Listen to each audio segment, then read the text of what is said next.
नमस्कार दोस्तों।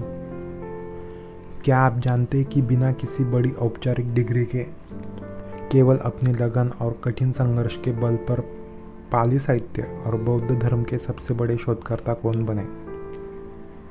आज के इस वीडियो में हम बात करने जा रहे हैं एक ऐसे महान व्यक्तित्व की जिन्होंने अपनी पारिवारिक और सामाजिक सीमाओं को तोड़कर ज्ञान की तलाश में श्रीलंका और बर्मा तक की यात्रा की।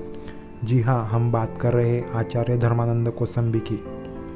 तो आइए आज की इस वीडियो में गहराई से जानते हैं धर्मानंद कोसंबी जी के आत्मकथा के बारे में, जिसका नाम है निवेदन। धर्मानंद कोसंबी पाली भाषा और बौद्ध दर्शन के महान विद्वान थे। गोवा में जन्मे और सेवाग्राम में अंतिम सांस लेने वाले कोसंबी ने अपने प्रारंभिक जीवन में सामाजिक रूढ़ियों और कई कठिनाइयों का सामना किया। मराठी ब्राह्मण परिवार में जन्म लेने के बावजूद उन्हें बचपन से ही पारंपरिक वर्जनाओं से अरुचि थी। उन्होंने पारंपरिक चाल चलनों की बचपन से ही कड़ी आलोचना की। स्वाध्याय पढ़ने की गहरी रुचि और विद्वानों की संगति ने उनके बौद्धिक विकास की मजबूत नींव रखी। जहाँ तुकाराम गाथा और बौद्ध साहित्य के अध्ययन ने उनके जीवन को एक नई दिशा पर ला खड़ा कर दिया। जीवन में आए दुखों और शोक के क्षणों से उभरने के लिए उन्होंने भगवान बुद्ध के अनित्य और दुख मुक्ति के सिद्धांतों को अपनाया। 25 वर्ष की आयु में ज्ञान की खोज में वे घर से निकल पड़े और पुणे, काशी, ग्वालियर, नेपाल से लेकर श्रीलंका तक की कठिन यात्राएं की। इस दौरान उन्हें भीषण आर्थिक तंगी, अन्न जल की कमी और स्वास्थ्य समस्याओं का सामना करना पड़ा, लेकिन उनका ज्ञान प्राप्ति का दृढ़ संकल्प हर संकट पर भारी पड़ा।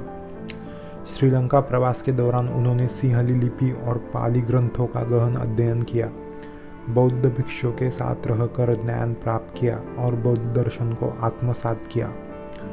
भाषा और स्वास्थ्य संबंधी तमाम बाधाओं को पार करते हुए उन्होंने अपना संपूर्ण जीवन बौद्ध धर्म, इतिहास और पाली साहित्य के अनुसंधान तथा प्रसार में समर्पित कर दिया, जिससे भारतीय समाज में बौद्ध संस्कृति और साहित्य के प्रति पुनः गहरी चेतना जागी।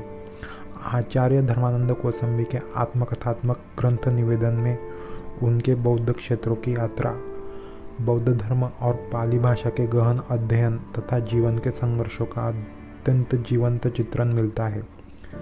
देवरिया से कुशीनगर की पदयात्रा के दौरान उन्होंने विभिन्न लोगों के आतिथ्य का अनुभव किया और सारनाथ में ध्यान साधना के साथ ही प्राचीन वास्तुकला व ऐतिहासिक स्थलों की दूरदर्शक को भी करीब से देखा।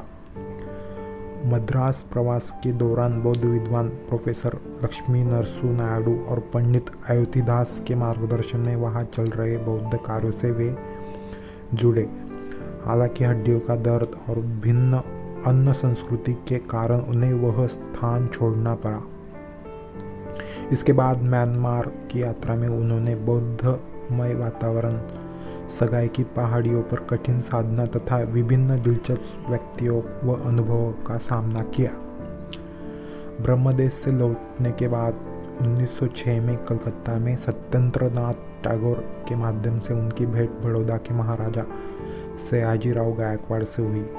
कलकत्ता विश्वविद्यालय के भारी वेतन ठुकरा कर उन्होंने महाराज के बड़ौदा स्थित अल्प वेतन और बौद्ध धर्म के प्रचार के प्रस्ताव को चुना, जिसके फलस्वरूप उन्हें अमेरिका जाने का अवसर मिला और उनकी मुलाकात प्रोफेसर जेम्स एच वुड्स से हुई। अमेरिका यात्रा के उनके जीवन में एक नया मोड़ दिया, जिससे उन्हें समाजशास्त्र और पाश्चात्य विचारधारा को समझने का अमूल्य अवसर प्राप्त हुआ। पुणे में डॉक्टर भांडारकर की सहायता से उन्होंने मुंबई विश्वविद्यालय में पाली भाषा के प्रवेश को सुलभ बनाया। 25 वर्ष की आयु में घर छोड़ने वाले धर्मानंद कोसंबी ने अपार आर्थिक तंगी, शारीरिक कष्टों, भूखमरी और अनगिनत संघर्षों के बावजूद अपनी अदम्य जिद्द और दृढ़ संकल्प के बल पर पाली और संस्कृत साहित्य में वैश्विक ख्याति अर्जित की। उनके द्वारा मराठी भाषा में रचित बुद्ध धर्म और संघ, बुद्ध लीला संग्रह और जातक कथाओं के अनुवाद जैसे ग्रंथ आज भी अमूल्य धरोहर है।